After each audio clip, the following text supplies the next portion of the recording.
Bismillahirrahmanirrahim. Assalamualaikum warahmatullahi wabarakatuh. Eh, Hari ini kita lanjutkan materi kuliah kita. Pada materi kali ini kita akan langsung masuk ke pembuatan proposal. Sebagaimana yang pernah saya sampaikan bahwa kalian saya beri tugas untuk membuat proposal yang nanti merupakan pengganti daripada nilai UTS. Oke, oleh karena itu pada materi ini saya langsung membahas tentang proposal tersebut, tentang isinya. Jadi proposal itu sebenarnya merupakan bab 1, bab 2 dan bab 3 daripada skripsi ya, skripsi kalian. Jadi sebenarnya kalau kalian sudah membuat proposal, itu sebenarnya kalian sudah mengerjakan bab 1, bab 2 dan bab 3 dari skripsi kalian. Tapi yang namanya proposal pasti di perjalanannya akan mengalami banyak perubahan ya, tergantung diskusi kalian dengan dosen pembimbing kalian, karena ada pembimbing 1, ada pembimbing 2 kan. Jadi tergantung hasil diskusi kalian. Jadi tapi sebenarnya nanti apabila proposal sudah jadi, itu merupakan bab 1, bab 2 dan bab 3 daripada skripsi kalian. Jadi kalian tinggal mengerjakan bab-bab selanjutnya ya. Nah, jadi sebenarnya dengan kita membuat proposal, sebenarnya kita sudah mengerjakan sebagian daripada skripsi kita. Seperti yang pernah saya sampaikan, sebenarnya proposal ini merupakan pekerjaan 2 minggu ya. Kalau kalian menguasainya, sebenarnya dalam 2 minggu kalian bisa menyelesaikan sebuah proposal. Kemudian kalau skripsi merupakan pekerjaan 3 bulan ya, 2 bulan 3 bulan. Sebenarnya kalau kalian menguasainya, kalian bisa mengerjakannya dalam 2 bulan dan 3 bulan. Itu pun sebagian besar akan kalian habiskan dengan melakukan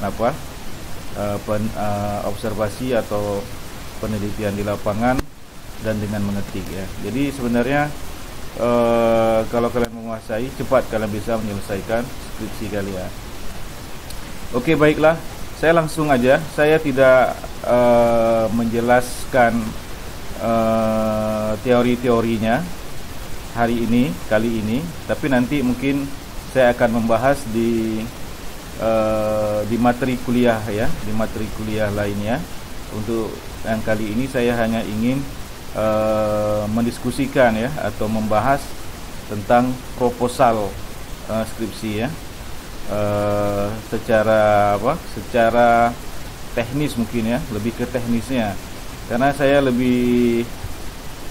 lihat kalau saya jelaskan secara umum, secara teori, begitu saya suruh membuat proposal, umumnya bingung gitu ya. Jadi saya lebih suka langsung ke teknis, baru kemudian kita pada waktu yang lain kita belajar teorinya ya.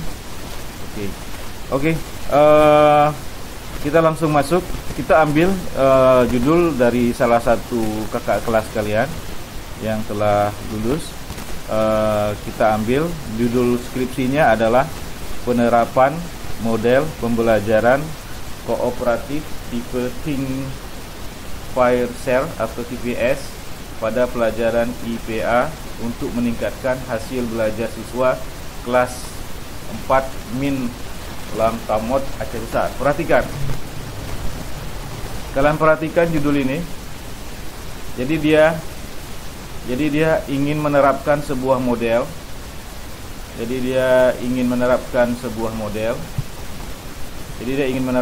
model ya pada pembelajaran IPA. Kalian perhatikan. Oke, kita tidak membahas tentang variabel-variabel saat ini. Jadi kita cuma ingin membahas teknis ya, mengenai pembuatan proposal dan kita mulai dari pendahuluan ya.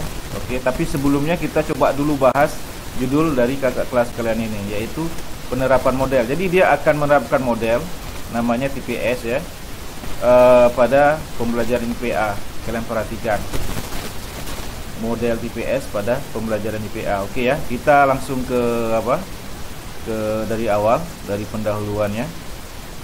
Ini sudah saya coret supaya kalian lebih mudah menandainya. Oke, saya tarik pelan-pelan ya. Oke, ini dia. Oke, kita langsung masuk ke bab 1 pendahuluan. Bab 1 dari proposal kalian. Kalau untuk cover segala macam itu sudah ada aturannya di buku yang pada awal kuliah saya suruh copy dengan kalian. Kalian sudah copy semua. Udah saya lihat, kalian sudah tunjukkan ke saya bahwa kalian telah memfotokopi ya buku tersebut. Di situ ada cara menulis covernya, cara menulis kata pengantarnya, segala macam ya, daftar isi, aturan hurufnya berapa ya kan, aturan spasinya berapa, aturan marginnya berapa. Di situ udah dijelaskan semua di buku tersebut. Jadi saya tidak perlu, saya ingin membantu kalian menjelaskan cara penulisannya teknis ya. Dan karena ini nanti kalian kumpulkan ke saya di akhir kuliah sebagai pengganti nilai UTS kalian. Oke, perhatikan. Jadi bab 1 itu pendahuluan ya. Bab 1 itu pendahuluan. Oke, kalian perhatikan. Tadi judulnya apa? Dia ingin menerapkan sebuah metode TPS ya pada pembelajaran IPA. Oke. Nah, latar belakang. Yang pertama biasanya latar belakang ya. Oke, latar belakangnya. Nah, kita mulai dari hal yang umum. Kalian perhatikan. Mulai dari yang sangat umum. Dia ingin menerapkan metode TPS tersebut di pembelajaran IPA. Maka kita di paragraf pertama kita akan membahas IPA secara umum. Ilmu pengetahuan alam secara umum. Perhatikan, dia membahas ilmu pengetahuan alam secara umum, IPA secara umum. Oke, IPA merupakan salah satu mata pelajaran yang diajarkan di SD atau MI, di mana IPA adalah ilmu yang mempelajari fenomena alam. Perhatikan, ini adalah definisi umum ya. IPA adalah ilmu yang mempelajari fenomena alam semesta. Ini adalah umum, oke? Oke, di sini terus ya sampai dia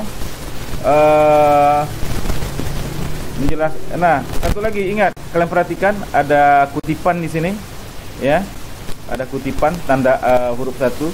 Nah, pendahuluan di latar belakang itu sebaiknya itu merupakan kutipan ya, kutipan-kutipan dari referensi yang terpercaya. Ya, jadi jangan kalian mengarang-mengarang ya. Jadi kalau kayak pendahuluan ini latar belakang, kalian usahakan referensinya adalah referensi terbaik ya. Ya, sehingga menguatkan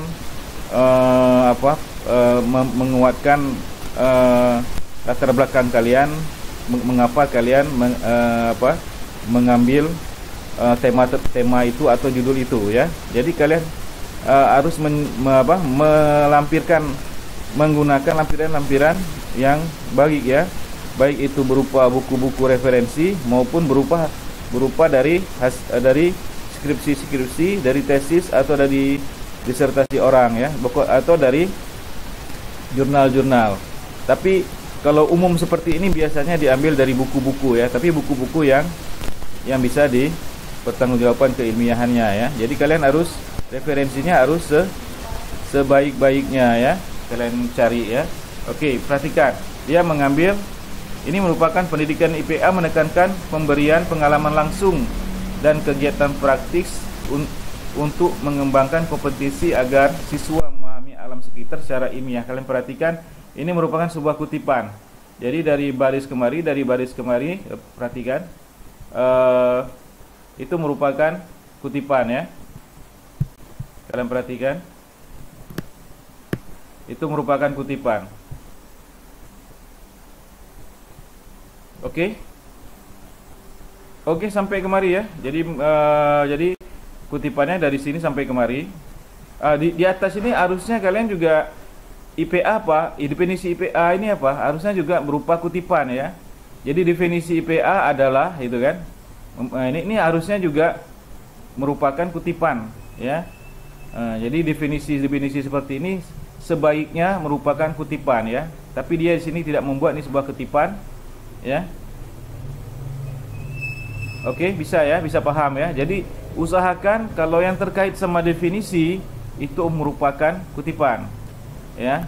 Kemudian seperti kalimat seperti ini ya, pendidikan IPA menekankan pada pemberian pengalaman langsung. Nah, ini juga kalian harusnya mengambil dari kutipan, dan dia mengambilnya dari sebuah kutipan ya. Perhatikan ada tanda satu di sini, berarti dia ambil kutipan. Dan dia kekurangan dia adalah definisi IPA dia tidak mengambil dari kutipan. Nah, ini yang kita tidak inginkan ya. Jadi kalian harus mengambil definisi IPA ini dari kutipan, dari buku ya, atau dari skripsi orang, atau dari tesis orang, atau dari disertasi orang, atau dari jurnal orang ya. Pokoknya karya-karya ilmiah ya. Ya, ini satu kesalahan menurut saya ya. Dia tidak mengambil definisi dari kutipan atau dari referensi, tapi dia membuat seolah-olah ini adalah definisi dia sendiri. Perhatikan, oke? Nah, kalian perhatikan. Jadi pertama, paragraf pertama P1, paragraf pertama itu adalah hal yang sangat umum, yaitu karena ini adalah metode metode TVS yang akan diterapkan pada pembelajaran salah satu pembelajaran materi salah satu materi dari ilmu pengetahuan alam, maka dia membahas tentang ilmu pengetahuan alam dulu. Oke? Bisa ya? Oke, ini umum sekali. Ya kan? Nah, P2 ini, perhatikan, seharusnya setelah paragraf pertama, paragraf kedua ini adalah menjelaskan tentang pembelajaran IPA. Nah, tapi dia tidak, di sini dia tidak menuliskan tentang pembelajaran IPA. Seharusnya paragraf kedua adalah tentang pembelajaran IPA. Pembelajaran IPA itu apa? Tadi kan tentang ilmu pengetahuan alam. Definisinya udah, penjelasannya udah, terus penekanannya udah kan. Nah, sekarang apa? Sekarang seharusnya tentang pembelajaran IPA. Ini tentang ilmu IPA-nya, dan paragraf kedua tentang pembelajaran IPA-nya, tapi dia tidak buat ya. Nah, jadi kalian buat pembelajaran IPA itu apa? Bla bla bla bla bla bla bla bla bla, kalian jelaskan kan. Baru kemudian masuk ke paragraf ketiga. Oke, kalian perhatikan ya. Jadi udah ada dua sebenarnya kekurangan daripada skripsi ini. Pertama, definisi tentang IPA-nya tidak ada referensi. Sebaiknya atau seharusnya itu definisi-definisi kayak yang seperti IPA, IPS segala macam itu diambil dari referensi. Kemudian apa? Dia ada betul, dia membahas IPA secara umum. Sebaiknya dia, karena ini terkait dengan pembelajaran IPA, maka seharusnya dia menjelaskan apa itu pembelajaran IPA di paragraf kedua ya. Jadi dia kurangnya di situ nih. Kita udah lihat dua buah kekurangan dari ini. Jadi kalian harus menjelaskan pembelajaran IPA adalah bla bla bla bla bla bla bla bla bla, seperti penjelasan tentang IPA ini ya. Oke. Kemudian baru masuk ke paragraf ketiga ya. Baru masuk ke paragraf ketiga. Perhatikan, dia menjelaskan, dia ingin menyambung pembelajaran IPA ke model ya, ke model-model. Dia ingin mengarahkan ke model-model tersebut, ke model yang akan dia gunakan. Oke. Jadi dia pembelajaran IPA ya, dia lebih detail. Pembelajaran IPA dikaitkan dengan model-model ya. Oke. Pembelajaran IPA sangat bergantung pada bagaimana peran guru dalam mengembangkan model-model pembelajaran. Jadi dia ingin kaitkan, tapi ini masih umum ya, masih umum. Ini masih umum, tapi kalau dibandingkan dengan penjelasan IPA tadi, maka ini udah termasuk yang lumayan detail ya. Tapi ini Perhatikan tadi, terus kita di paragraf kedua menjelaskan apa itu pembelajaran IPA, kemudian baru kita masuk ke paragraf ketiga, yaitu pembelajaran IPA ini dikaitkan dengan model-model pembelajaran. Kalian perhatikan. Targetnya apa? Targetnya nanti supaya tujuannya apa? Tujuannya apa? Supaya nanti kita bisa masuk ke model-model yang ingin kita sampaikan, model TPS tadi ya. Tapi kita harus pelan-pelan dulu. Jadi mulai dari umum, agak umum, kemudian lebih detail, kemudian nanti lebih detail ya. Jadi ini udah mulai dikaitkan dengan model-model. Perhatikan di paragraf ketiga. Pembelajaran IPA sangat bergantung pada bagaimana guru-guru dalam mengembangkan model-model pembelajaran yang dapat meningkatkan, melibatkan siswa. Oke? Oke. Nah, di paragraf keempat ya, dia masih mengaitkan pembelajaran IPA dengan model-model ya. Oke, kalian perhatikan. Dengan model-model ya, masih dikaitkan. Nah, paragraf ketiga sama paragraf keempat ini sebenarnya masih bisa bisa diringkas kemudian digabung ya, atau digabung sekalian bisa juga ini ya. P3 dan P4 ini, paragraf 3, paragraf 4 ini sebenarnya bisa digabung.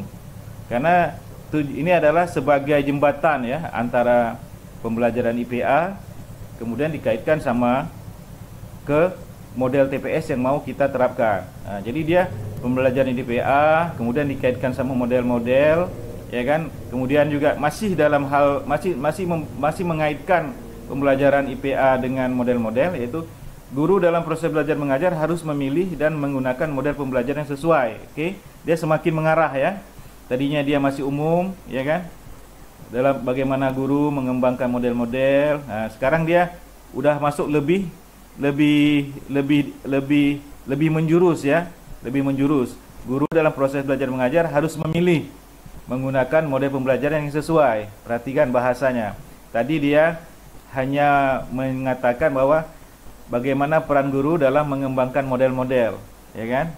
Nah, kemudian di paragraf selanjutnya dia sudah mulai mengarahkan ya, sudah mulai menjuruskan proses belajar mengajar harus memilih dan menggunakan model pembelajaran yang sesuai. Nah, kalian perhatikan ya. Jadi itu sebenarnya paragraf 3 dan paragraf 4 nih kalian bisa gabungkan ya.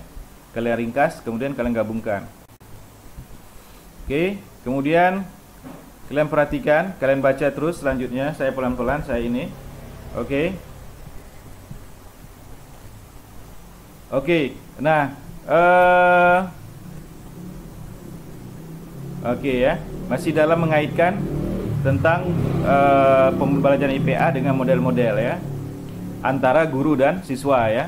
Oke. Nah, selama ini kegiatan pembelajaran IPA berlangsung kurang maksimal karena model yang digunakan kurang bervariasi sehingga hasil belajar kurang.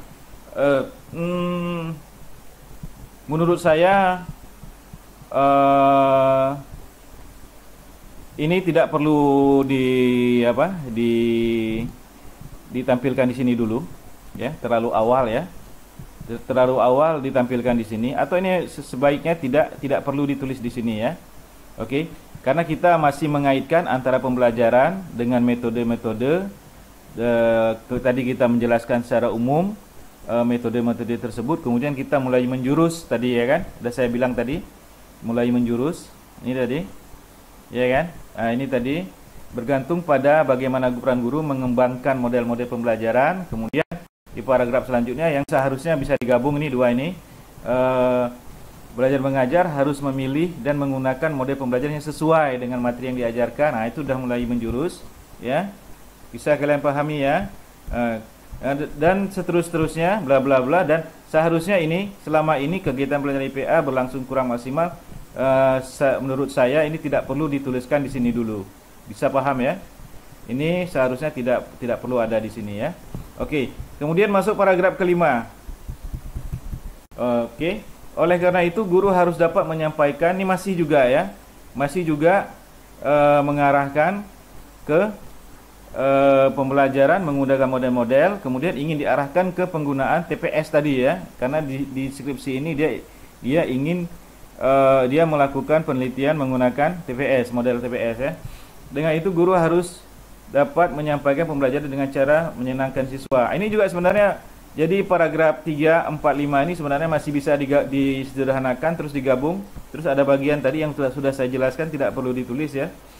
Oke, salah satu pembelajaran yang bisa digunakan adalah pembelajaran kooperatif. Nah, ini dia udah mulai mengarah ya, mengarah ke model.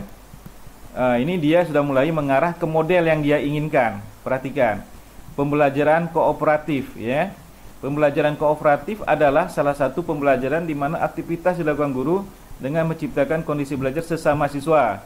Dalam pembelajaran kooperatif memiliki beberapa model. Perhatikan, dia semakin mengarah ke Think, Fire, Share atau TPS. Oke, bisa kalian pahami ya. Jadi ada prosesnya ya, ada semacam alurnya. Sehingga akhirnya kita mengenalkan model yang ingin kita gunakan dalam penelitian ini. Oke, bisa ini ya, bisa dipahami ya. Oke, jadi dia sebenarnya paragraf 3, paragraf 4, paragraf 5 ini sebenarnya kalau kalian buat dalam satu paragraf bisa ya. Mungkin kalian lebih ringkaskan sedikit, tapi jangan terlalu ringkas. Saya lihat tadi sebenarnya udah cukup padat, jadi kalian ringkaskan sedikit. Dan hal yang nggak perlu kayak tadi yang saya bilang tadi nggak perlu, nggak usah dulu dimasukkan ke sini ya. Jadi saya kira cukup jelas ya prosesnya ya. Dia pembelajaran IPA dia arahkan ke model-model, kemudian model-modelnya dia jelaskan lagi lebih mengarah, menjurus, kemudian akhirnya ujungnya dia ke pembelajaran kooperatif. Dari pembelajaran kooperatif salah satunya adalah Think, Fire, Share atau TPS, model TPS ya.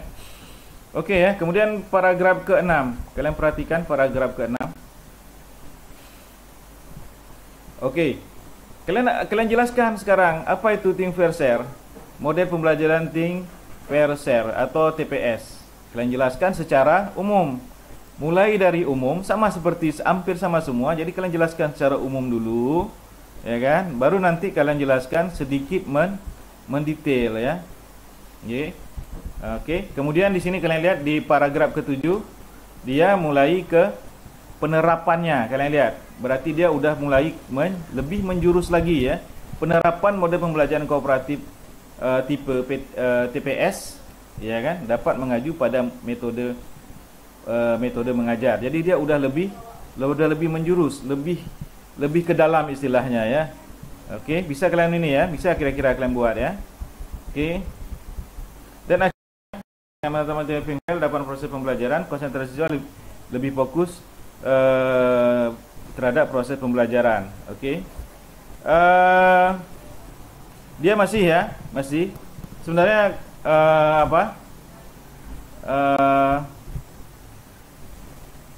kalau kalian mau hemat tempat sebenarnya P6, P7 ya, P8 bisa kena ringkas. Kemudian kalian tapi ini udah cukup padat, tapi masih bisa diringkas ya. Kalian buat dalam satu paragraf bisa ya sebenarnya ya. Oke. Atau kalian buat dalam 2 paragraf. Ini terlalu banyak, 3 paragraf. Jadi bisa kalian buat. Kalau saya mungkin akan saya buat dalam satu paragraf dengan saya meringkas sebaik mungkin ya. Tapi ini udah cukup padat sebenarnya. Tapi masih bisa diringkas. Oke. Kalian lihat paragraf ke-8.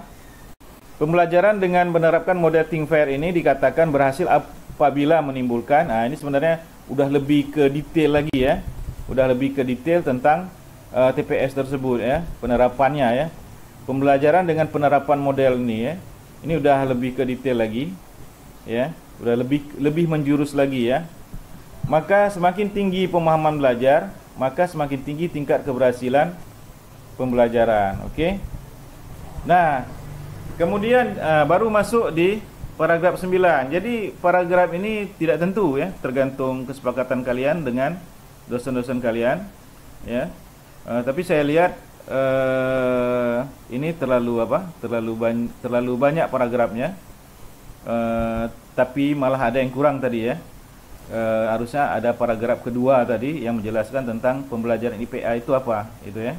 tinggal kita ambil dari kutipan, kita tidak mengarang kan, kita tinggal ambil, cari referensi, kita jadikan, kita ambil sebagai kutipan kita ya kan. Jadi ada yang kurangnya, oke, tapi nggak masalah. Sekarang paragraf 9 ya. Nah ini kalian lihat, disinilah kalian baru kalian memasukkan hasil observasi kalian.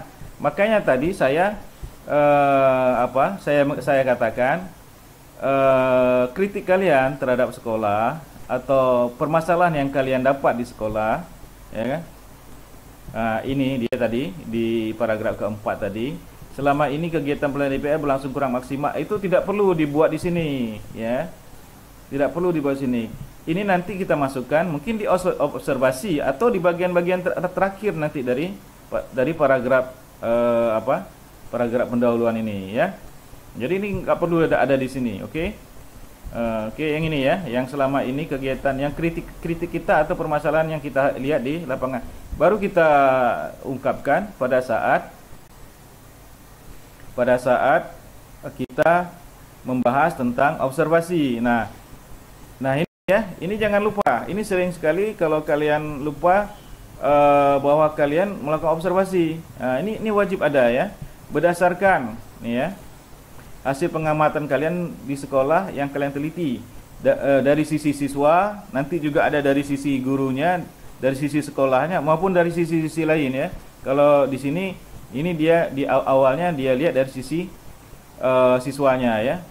Berdasarkan hasil observasi peneliti pada saat melakukan praktek lapangan PPL di kelas 4 min Lam Tamot Aceh Besar, salah satu permasalahan, nah, seperti yang kita pernah pelajari, kita harus mencari permasalahannya. Kalau kita sudah menemukan permasalahan dalam penelitian kita, maka sebenarnya penelitian kita sudah hampir selesai kan, karena kita sudah dapat permasalahan dan kita tinggal melakukan penelitian. Masih ingat kan penjelasan saya? Kalau dalam penelitian itu yang penting itu adalah permasalahannya. Begitu udah kita dapat permasalahannya, berarti penelitian kita sudah 90% ya. Apa berapa persen? Udah selesai sebenarnya, tinggal kita melakukan penelitian ya. Oke. Berdasarkan hasil observasi pada saat melakukan praktek lapangan PPL di kelas 4 min Lam Tamot Aceh Besar, salah satu permasalahan yang sering timbul dalam proses belajar mengajar dalam proses pembelajaran adalah siswa kurang aktif pada saat pembelajaran berlangsung dan selalu berpusat pada guru. Oke, bla bla bla bla bla bla ya. Nah, ini dia. Jadi makanya tadi di atas tadi tidak perlu diungkapkan. Jadi kita ungkapkan di paragraf, kalau di sini paragraf 9 yang menjelaskan tentang hasil observasi kita. Jadi kita nggak usah kritik di atas, tapi di sini permasalahan di sinilah yang kita ungkap ya. Oke.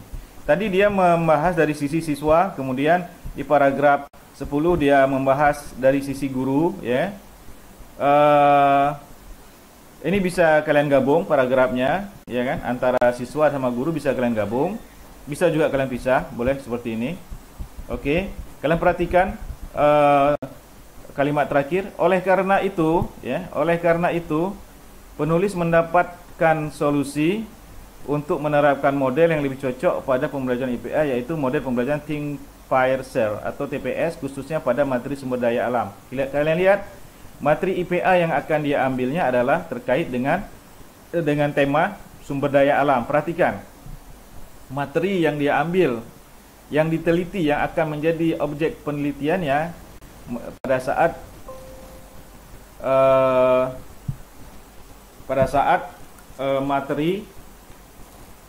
materi sumber daya alam ya. Kalian perhatikan ya. Kalian perhatikan ya. Oke, ini daya alam. Oke,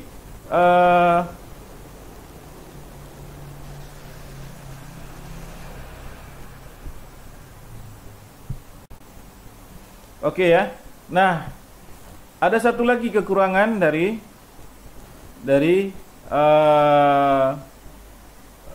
punya kakak kelas kalian ini ya. Harusnya ada paragraf ke-11. Yaitu penelitian yang pernah dilakukan. Masa TPS belum ada orang lakukan? Pasti ada ya. Jadi kalian sebutkan di paragraf 11 ini ya, berdasarkan penelitian dilakukan misalnya Aisyah pada kalian jelaskan bla bla bla bla bla bla tahun 2000 berapa misalnya. hasilnya adalah sebagai berikut. Nah, jadi di sini ada ya, ada hasil penelitian yang pernah dilakukan di paragraf 11 ini, ya. Kalian perhatikan itu ya. Kalian perhatikan itu. Jadi di sini harusnya ada satu paragraf lagi di sini ya. Di sini harusnya ada paragraf 11 ya. Yang menjelaskan penelitian yang pernah dilakukan, penelitian terkait atau penelitian yang sama atau penelitian yang ada hubungannya dengan penelitian kita. Misalnya kalau penelitian kita merupakan penelitian yang boleh dibilang baru, walaupun baru pasti ada yang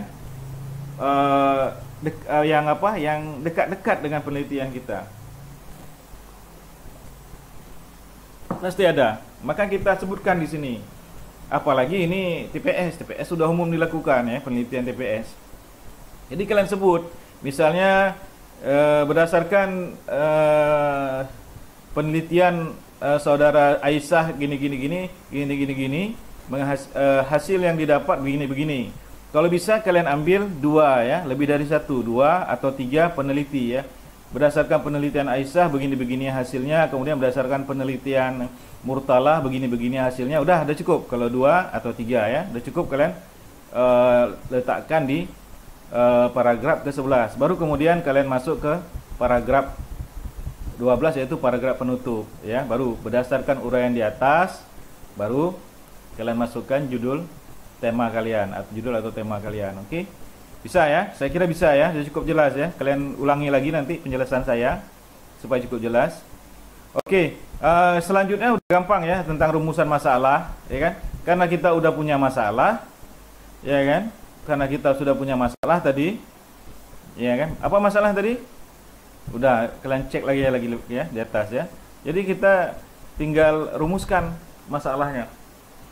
Berdasarkan latar belakang di atas, maka rumusan masalah dalam penelitian ini ada biasanya dilihat dari sisi guru, ya kan? Kemudian dari sisi siswa, atau boleh dari sisi siswa dulu, baru dari sisi guru. Kemudian ada dari sisi sekolahnya, bisa ya, bisa dari sisi sekolahnya. Kemudian dari hasil belajar siswa, ya. Kalau dia mengambilnya 3, dari sisi guru, dari sisi siswa, dari sisi hasil belajarnya. Ada juga biasanya dari sisi sekolah ya. Oke, jadi dia rumusan masalah ini berkutat kalau di dunia kita, dunia pendidikan berkutat di sini aja ya. Tambah satu lagi biasanya dari sisi sekolahnya. Jadi berdasarkan latar belakang di atas, maka rumusan masalah dalam penelitian ini adalah bagaimana aktivitas guru dengan menggunakan model pembelajaran kooperatif, think tank segala macam ya. Oke ya. Bisa ya? Saya kira bisa. Kemudian tujuan penelitian berarti dikaitkan sama rumusan masalah ya. Jadi tujuan penelitian ya dikaitkan dengan rumusan masalah. Jadi ada kaitannya. Kalau tadi di atas ada dari sisi guru, aktivitas guru, kemudian ada dari sisi aktivitas siswa, kemudian dari hasil belajar siswa, berarti tujuannya juga sebegitu juga, harus ada dari sisi guru, ada dari sisi aktivitas siswa, harus ada dari hasil belajar siswa. Biasanya ada dari sisi sekolah gitu ya, tapi ini nggak ada. Oke, nggak masalah. Oke ya, gitu perhatikan. Jadi ada untuk mengetahui aktivitas guru bla bla bla bla terus ya. Kalau saya kira kalian bisa itu. Kemudian manfaat penelitian. Nah, manfaat penelitian ini bagi siswa, bagi guru, bagi sekolah ya. Oke ya. Saya kira umum nih ya. Bagi peneliti jangan lupa ya.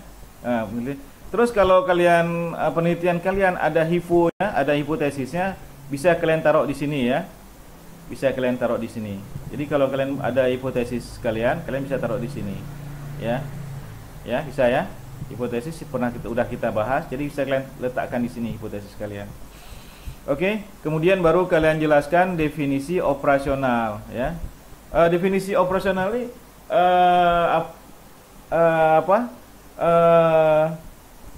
hal-hal yang kalian bahas di penelitian ini ya. Jadi kalian jelaskan dulu sini definisinya apa. Misalnya di sini tadi TPS. Jadi dia menjelaskan dulu TPS ya kan. TPS itu apa gitu. Kemudian dia hasil belajar. Apa yang masuk hasil belajar? Apa lagi ya? Banyak nih ya. Hasil belajar. Kemudian apa lagi? Biasanya sampai 5 dia ya. Ini materi yang dia teliti tadi yang akan, jadi dia akan melakukan penelitian pada mata pelajaran IPA pada tema sumber daya alam. Jadi dia jelaskan sumber daya alam ini apa, ya. Oke. Oke, biasanya ada minat belajar ya. Minat belajar itu apa? Tapi dia cuman buat 3 ini ya. Cuman buat 3, 4, tapi yang ini yang ada. Nih, jangan sampai gini ya. Ini dari apa? Dari 2 langsung ke 4. Jadi kalian harus pada saat pembuatan proposal harus teliti ya. Jangan kayak gini. Ini memang saya lihat agak kurang ini, agak kurang menurut saya ya. Ada beberapa hal tadi udah saya jelaskan ya, yang masih kurang dan memang agak kurang ya, memang agak kurang juga dari cara dia menulis. Perhatikan ini, dari 2 langsung 3. Biasanya ada yang ketiga itu biasanya minat belajar. Kemungkinan minat belajar yang ketiga, tapi mungkin terhapus oleh beliau ya. Oke. Kira-kira itu ya, saya sengaja ambil yang ini yang simple aja karena ini kalian dalam proses belajar proposal, tapi bisa juga nanti proposal kalian jadikan proposal betulan ya, untuk kalian ajukan sebagai apa, proposal skripsi kalian. Karena beberapa yang pernah belajar sama saya, umumnya mereka ya apa yang dia buatnya saat ini dijadikan proposal betulan ya, karena memang udah memenuhi syarat.